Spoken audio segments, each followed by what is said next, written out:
Hey guys, welcome back to Ashley's Homestead Adventures. Today's been one of those days that I just don't get much done. I shouldn't say that. I don't get much done on the farm. I have been at work all day, and which is a true blessing. And now I'm out on the farm in the evening, trying to catch up and get everything that I need to get done in a day done. So I thought that I would just turn the camera on and take you guys with me while I'm doing morning/evening chores. I got everybody, out and fed this morning. All the important stuff done, and then right now I'm just kind of trying to catch up on waters and maybe stalls. And I put some collard green seeds in a tray and some phlox seeds in a tray. And ran to the feed store and got some oats for Velvet. And so anywho, I'm gonna flip you around and take you with me while we do evening chores, and show you the animals and how they're doing, and we'll walk around the farm and all work, and you guys can enjoy the beauty of an evening on the farm. Look at Bronco. Oh, they're so cute. A little breezy here. It's nice and cool. It's 80 degrees. And Missy Velvet's grazing. It is 7 o'clock. It's time for everybody to come in, but I'm in the process of watering. So I'm going to finish watering, and then we'll bring the girls in. The girls are back there expectantly waiting for me to bring them in. They know it's time. Animals are so funny that way. They're so ingrained with routine, and they're such habitual thinkers. You guys aren't going to be able to hear anything.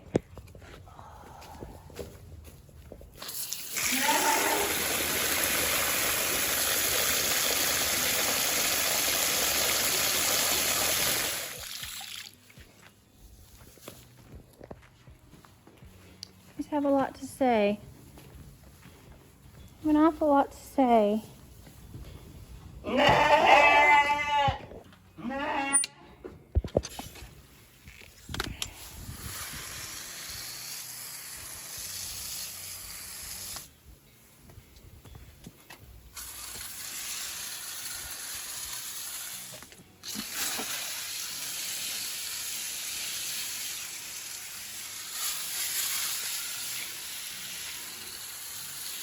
Some of these pots are getting where they're looking like they're fried a little bit in the heat we've had.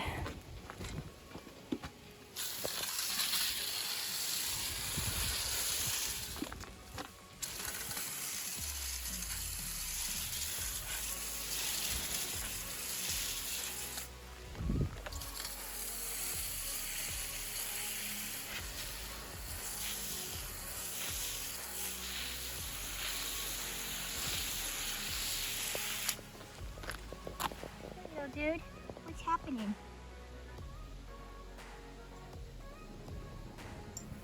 All right, check out my happy birthday to these sunflower babies. Not really their birthday. They've been out for a while.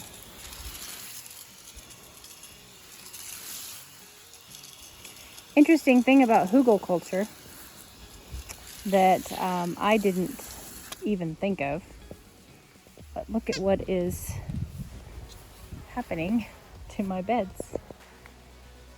Something must have rotted and moved down below in the logs, and it creates these big cavernous holes.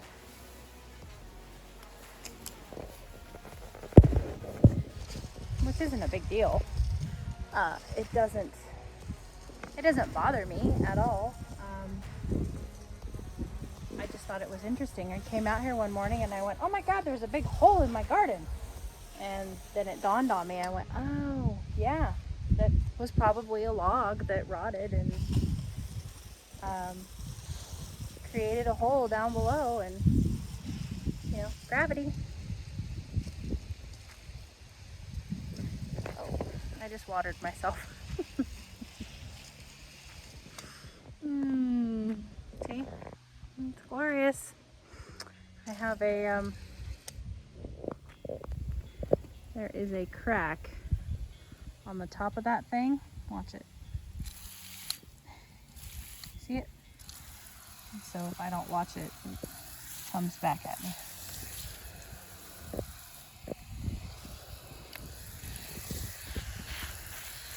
Ground cherries. These are Aunt Molly's ground cherries. They're doing good.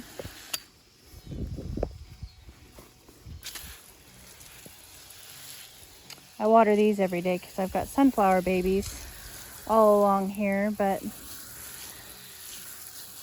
nobody's come up down here yet. I put sunflowers all along this back wall so that when I look out my kitchen window, I see a row of sunflowers. But we'll see. That was my plan. We'll see if it comes to fruition. They are grazing down their pastures in a hurry. Good little mowing machines that they are.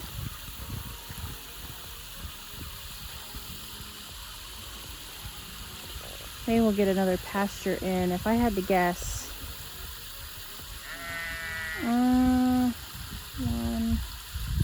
probably 3 days.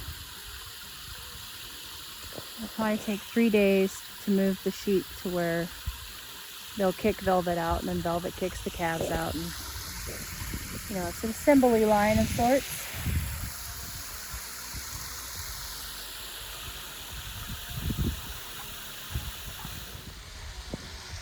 If there was ever a time that I was thankful that I don't have smell-o-vision for you guys, it's right now. There's a time around here when the chicken farmers clean out their chicken houses, and most generally, for as many chicken houses as we have out here, we don't ever smell them.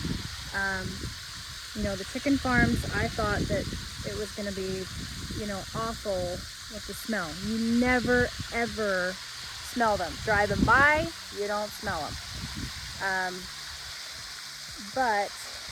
And we live, for those of you who are new, we live in a huge meat chicken farming area. Tyson's big up here.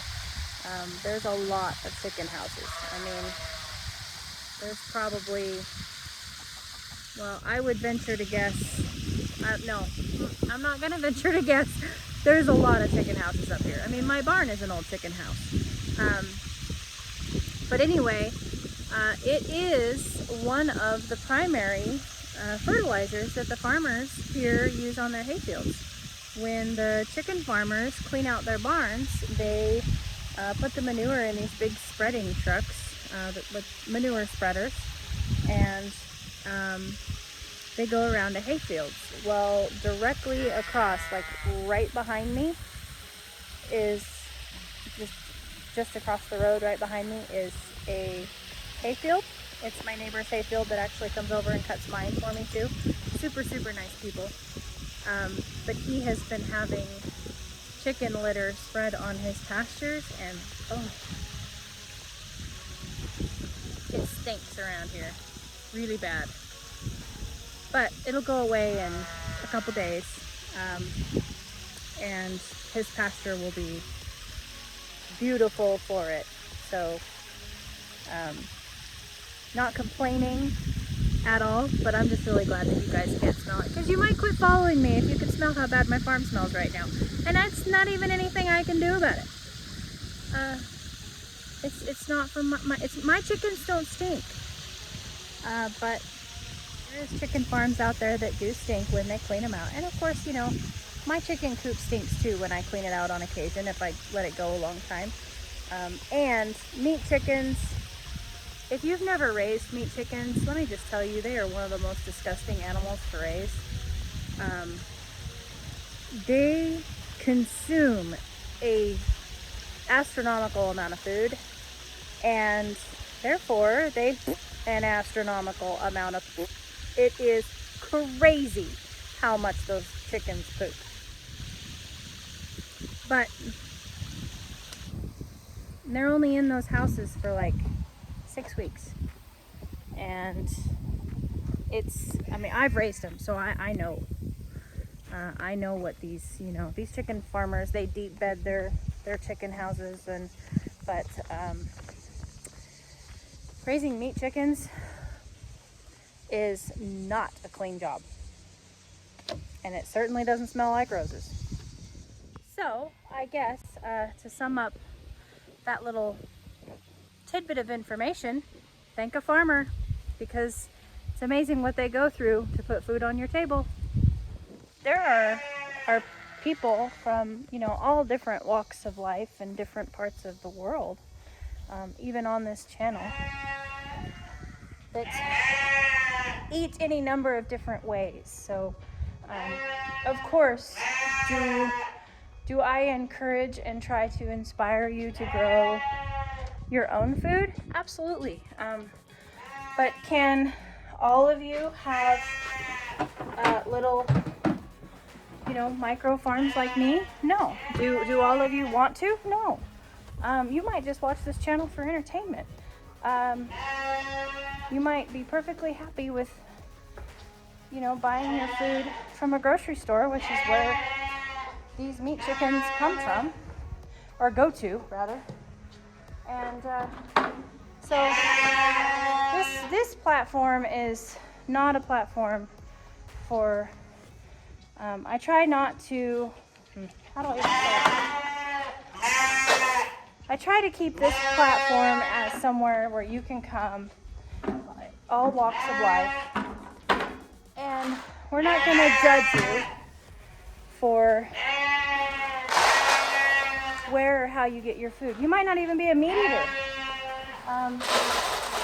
You might not eat chicken. Maybe you're a vegetarian. Maybe you're a fruitarian. Maybe you're a nutritarian. Maybe you're vegan. Maybe you're carnivore. And everybody's welcome here. And we don't place any judgment on how you choose to eat. I have a preferred method, but doesn't mean that it's the best method. And God knows it's a lot of work. You guys watch it.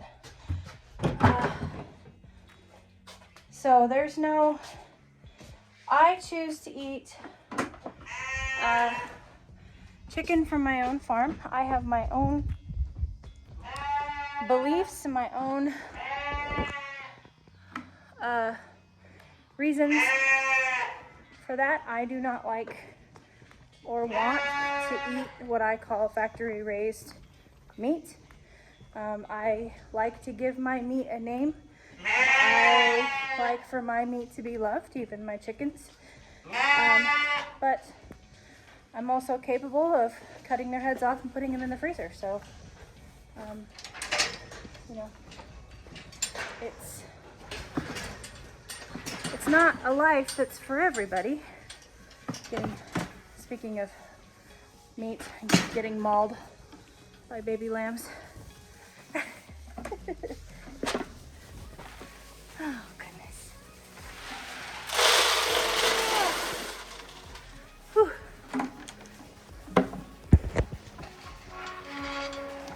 So I just wanted to put that out there on the front end, just because I say that my neighbor's fertilizing his pasture with chicken litter and it stinks, and the houses of, you know, factory raised meat chicken stinks, and, you know, however or whatever you want to pull away from that, it absolutely has nothing to do with that I don't want you to eat these chickens. I do want you to thank the farmer. If it's a extremely small micro farmer like me, homesteader, then that's great. If it's your local farmer's market, then that's great. If that's where you found, you know, if it's your local butcher, then that's great. And if it just so happens to be like Tyson chicken, then you can just put thank you in the comments, and I can guarantee you that any number of people from my community will get on my channel and see those comments and be thanked for the hard work that they do every day to raise the chicken that ends up in the grocery store that you buy. So doesn't matter who you are or how you choose to eat. Everybody's got different ways, and there's no room for judgment here. Oh, I'm gonna flip you around. Quit being so serious. Jeez. Velvet hates that I go and get the sheep first. Makes her mad. Hey, girls. Sorry, the ground's uneven. A little wobbly. Hi, girls. You want to go in? Yes, please. Yes, please. Okay. Hold on there, Turbo. Go ahead. They don't waste any time.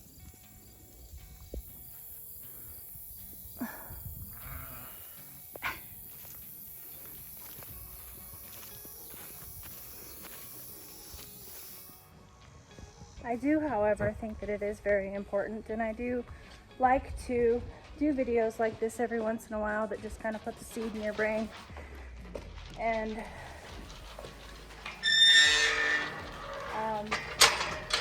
just makes you think about, do you know where your meat comes from? Do you know where your food comes from, your vegetables? And it's, to me, I'm very passionate about that. I'm very passionate about knowing where our food comes from. If we can't control the growth of it, you know, or if we're not able to grow it ourselves, do we know where it's coming from? And I think that it's important that we do, and that we familiarize ourselves with the process of how our food ends up from whatever raw form that it was originally to the form that it takes when it's on our plate. And not that, you know, and I'm not saying anything good, bad, or otherwise about that. I'm just saying that I think it's good for us to be informed. And so I do encourage you to, you know, research where your food comes from. If your food is, you know, if it's Stouffer's, then, you know, research Stouffer's and see where do they grow their food? How do they treat their, you know, their products? Do they spray? Do they not spray? What do they spray with? Are you worried about that? Do you care if they spray? If you don't care if they spray, then cool.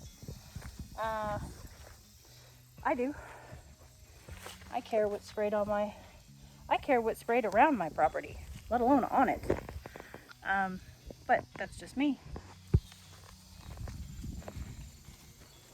I guess today's video ends up being a lot about food and meat because, you know, like it or not, that is basically what you guys come here to watch, is me grow my food. I might have a funny way of doing it because I believe that the calves are adorable and that the chicks are cute and, you know, need a heater and music, and that my chickens should be moved on grass every day if I can do it, and that my lambs all get names and learn how to follow me like a shepherd and not be herded, not be scared their whole life being chased around, that they have a shepherd. I believe it makes their meat taste better. I believe that a less stressful life for them makes their meat taste better. It makes it more tender and makes a better product.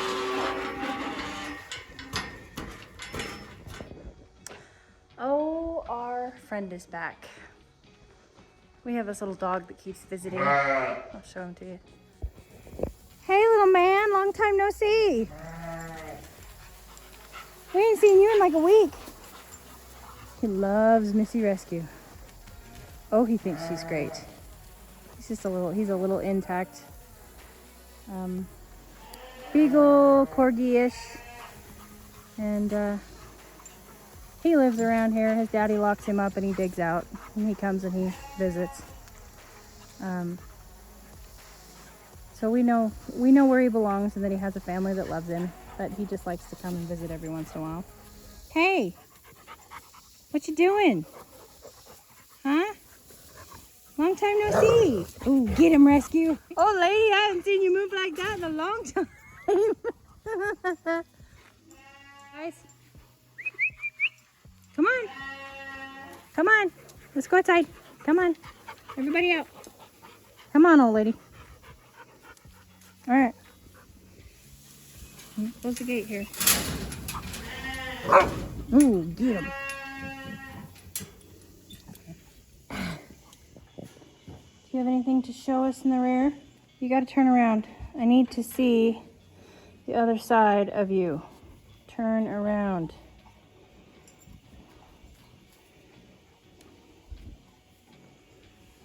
All right. Not much change other than just large. Okay. And again, no judgment. Goodness knows I'm large too. All right. Hey, little man. Come on, B. Let's go. Here's a fun little experience that I had with vegetables. And I didn't know, and I don't know 100% now. And of course, now we can get organic vegetables at the grocery store. When I was a kid, we couldn't. And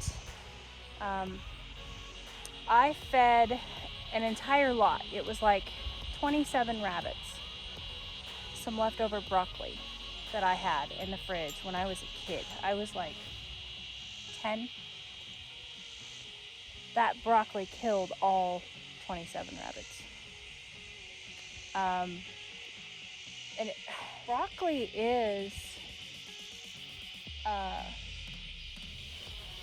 is sprayed a huge amount of times before it ends up at the grocery store and on your plate. I don't know what the number is nowadays. Back then it was like, well, it's the most sprayed vegetable out there. And back then it was like 20 some odd times that it was sprayed, which is a lot. That's a lot of chemicals. And, it's impossible to get all those chemicals out down in the little, the flowers, the seed areas. That's another reason why I'm passionate about growing my food, is because I know that it's not sprayed. Is it dirtier? Does it look less perfect? Yes. Does it sometimes have bugs on it? Or in it? Yes. Do I share my food and my harvest with Mother Nature? Yes. But I know that there's no poison on it, and that's what matters to me.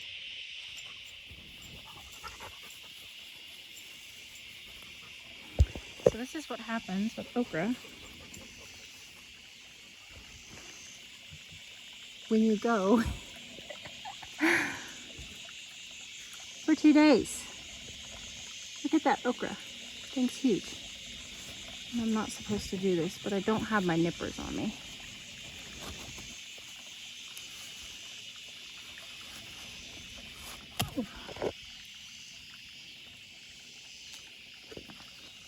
Oh my goodness. I'm gonna have to go get my nippers.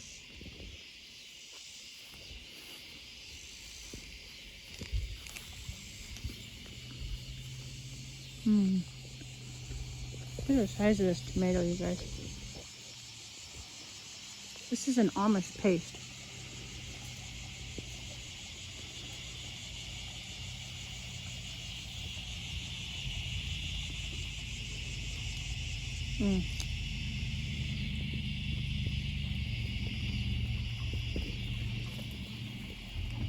pink ox heart.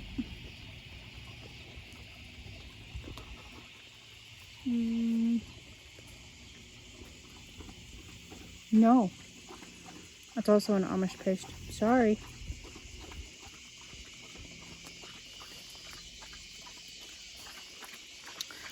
Oh, the Brads are finally doing something. This is Brad's atomic grape. And it's not turning very purple because it doesn't get a ton of anthocyanins. It's right next to my house. So it doesn't get a ton of sun, so the anthocyanins in it are not flaring up. So for those of you who don't know, and you see my purple tomatoes and you're just like, how does that happen?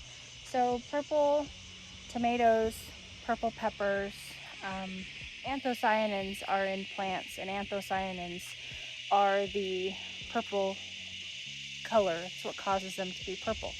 Well, in order for the anthocyanins to become active and to show up, it needs sunlight. So like if you were to grow, let's say the Queen of the Night in a high tunnel with a shade cloth, they're not gonna be purple and streaky the way that these are. But because these are outside and they get more than 6 hours of full sun, they are purple. But the side that was shaded, and it was literally like it had a leaf laying on it, it's red. I mean, it's streaky, but that is anthocyanins. That is not. So, just FYI.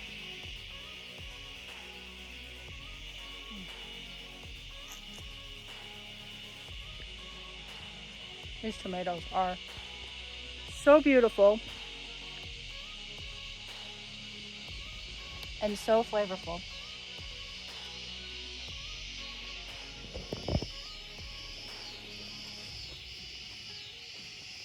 Uh-oh, I need to go over there.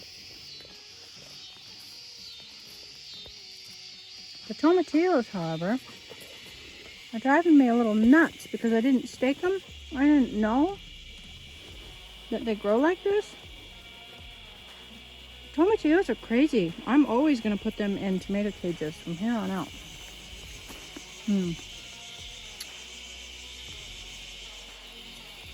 Sorry. Ozark pink. I thought that they looked a little different than ox hearts. They don't have that ox heart shape, but they are a beautiful pink color. It's hard to tell on the camera. It doesn't really do them justice. They look really red here, but they're pretty. Oh boy, I need to go get my nippers. All right.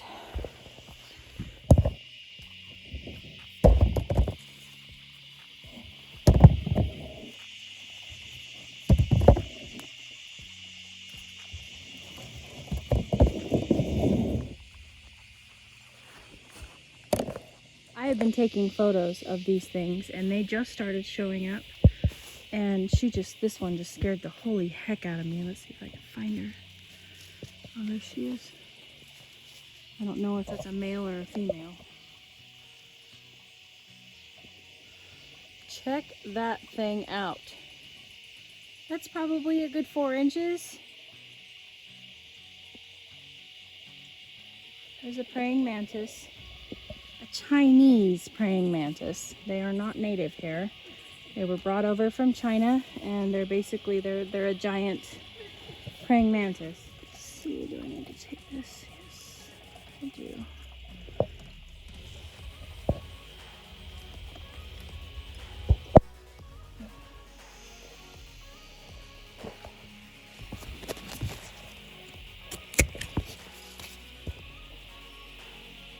Now, some people say that when you cut your okra, that like say, oh, hello, how are you, little froggy? Hey, how's it shaking. Whoa.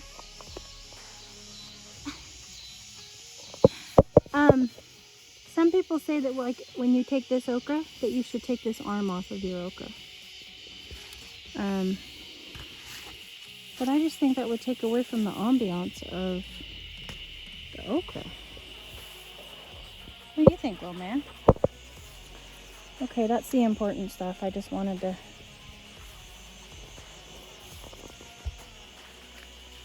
I don't really want to, now that it's dark, go digging around in these tomatillos. So that's not terrible. There's another little garden frog.